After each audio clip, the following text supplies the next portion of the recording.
ദൈവത്തിന് മഹത്വം ഉണ്ടാകട്ടെ. ദൈവത്തിൻ്റെ വചനങ്ങൾ എന്നിൽ കൂടി കേട്ടുകൊണ്ടിരിക്കുന്ന എൻ്റെ എല്ലാ പ്രിയ സഹോദരങ്ങളെയും എൻ്റെ കർത്താവ് ധാരാളമായി അനുഗ്രഹിക്കട്ടെ എന്ന് പ്രാർത്ഥിക്കുകയാണ്.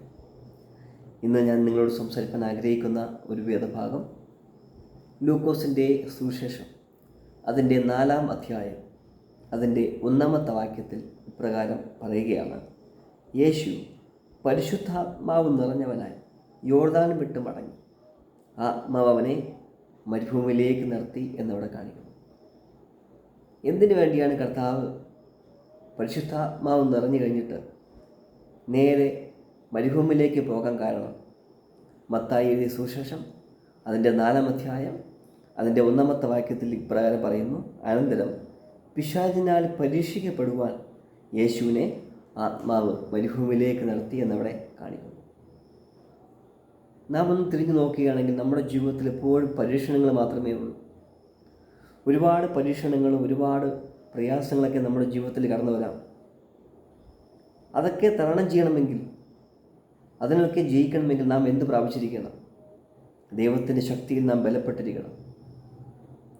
അപ്പോൾ ഇവിടെ നാം കാണുന്നത് യേശു കർത്താവ് നേരെ മരുഭൂമിയിലേക്ക് പോയി.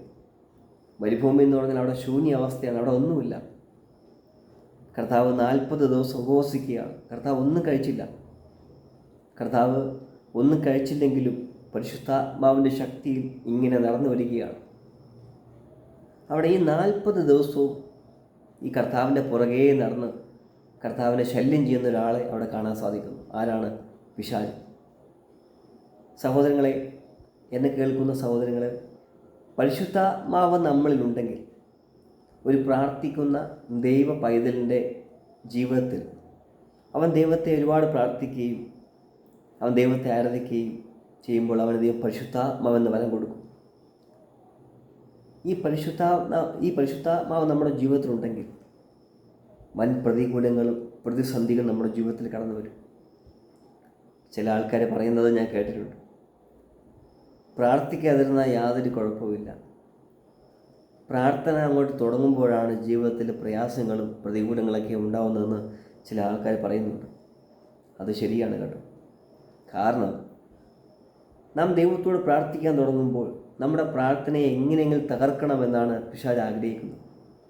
കാരണം പ്രാർത്ഥിച്ചാൽ നമ്മുടെ ജീവിതത്തിൽ അനുഗ്രഹം വരും. നമ്മൾ അനുഗ്രഹിക്കപ്പെടുന്നത് ഇഷ്ടമില്ലാത്ത ഒരാളാണ് പിശാച്. അപ്പോൾ നമ്മുടെ പ്രാർത്ഥനയെ തകർക്കുവാൻ സാത്താൻ ചെയ്യുന്ന 1-ാമത്തെ ആയുധമാണ് നമ്മൾ ഏറ്റവും കൂടുതൽ സ്നേഹിക്കുന്ന വ്യക്തികൾ നമുക്കെതിരെ എഴുന്നേൽക്കും. എന്ന് വെച്ചാൽ പുറത്തുള്ള ഒരു വ്യക്തി നമ്മളെ എന്തെങ്കിലും പറഞ്ഞാൽ നാം അത് നിസ്സാരമാക്കി കളയും. പക്ഷേ നാം ഏറ്റവും കൂടുതൽ സ്നേഹിക്കുന്ന നമ്മുടെ കുടുംബത്തിനകത്തുള്ള ഒരാൾ തന്നെ നമുക്കെതിരെ ഒരു വാക്ക് പറഞ്ഞാൽ നമുക്കത് വേദന സഹിക്കാൻ കഴിയുന്നതല്ല. അത് ആ വ്യക്തി അറിയുന്നതല്ല. പിശാച് ആ വ്യക്തിയിൽ കടന്നിട്ട് നമ്മുടെ പ്രാർത്ഥനകളെ എങ്ങനെ തകർത്ത് കളയാം, നമ്മുടെ ഹൃദയത്തിൽ എങ്ങനെ വിഷമം ഉണ്ടാക്കാം എന്നാണ് പിശാച് ആഗ്രഹിക്കുന്നത്. അതുകൊണ്ട് എന്നെ കേൾക്കുന്ന സഹോദരങ്ങളെ, എത്ര പ്രതികൂലങ്ങൾ വന്നിരുന്നാലും ശരി, ഒരിക്കലും നാം തകർന്നു പോകരുത്. പരിശുദ്ധാത്മാവിനാൽ ബലപ്പെട്ടുകൊണ്ട്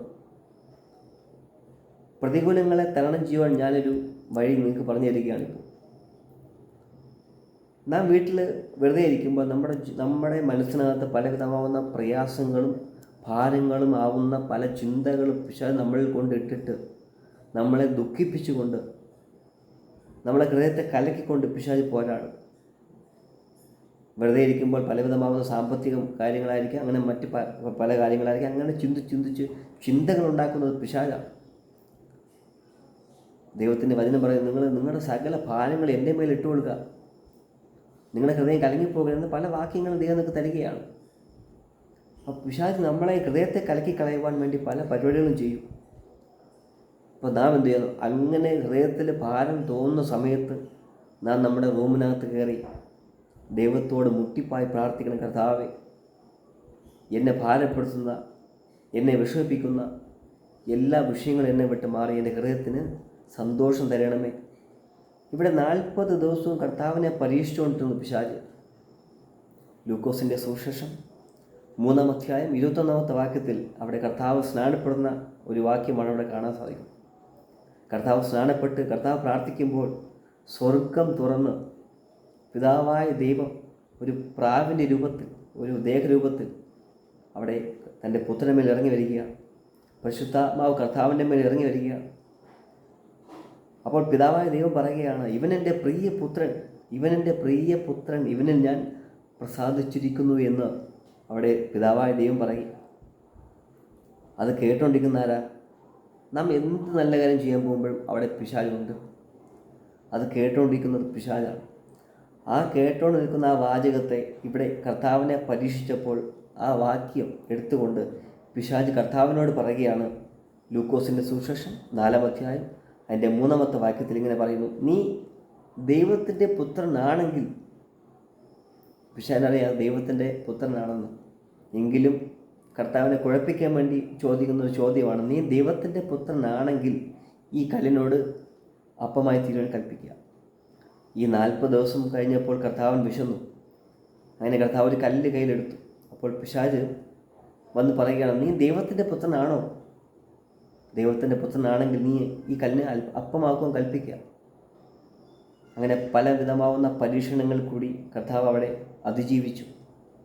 എന്തുകൊണ്ടാണ്? ദൈവത്തിൻ്റെ പരിശുദ്ധാത്മാവ് നിറഞ്ഞിരുന്നത് കൊണ്ടാണ്.